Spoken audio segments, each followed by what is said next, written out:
వరంగల్ పశ్చిమ శాసనసభ అభ్యర్థిగా బీఆర్ఎస్ పార్టీ నుంచి తన పేరును ప్రకటించడంపై దాస్యం వినయ్ భాస్కర్ హర్షం వ్యక్తం చేశారు.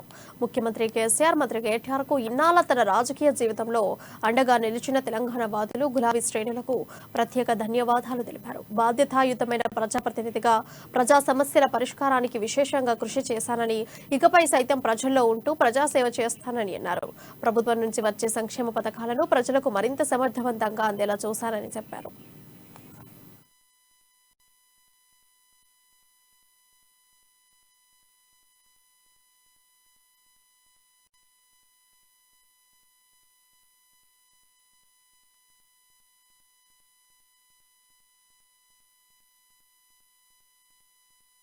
గౌరవనీయులు కేసీఆర్ గారు మరోసారి వరంగల్ వెస్ట్ కాన్స్టిట్యున్సీ నుంచి బీఆర్ఎస్ పార్టీ అభ్యర్థిగా నన్ను ఆశీర్వదించినందుకు, నా పేరు సిఫారసు చేసినందుకు BRS party working president KT Rama Rao గారికి హృదయపూర్వకంగా మా బీఆర్ఎస్ పార్టీ శ్రేణుల తరఫున హృదయపూర్వక నమస్కారాలు.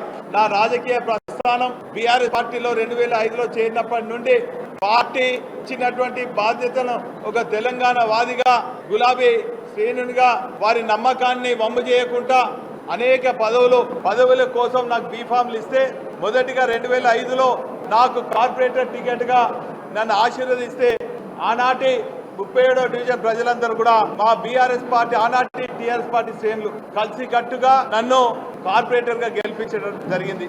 ఆ తదుపరి ఆనాటి ఉద్యమం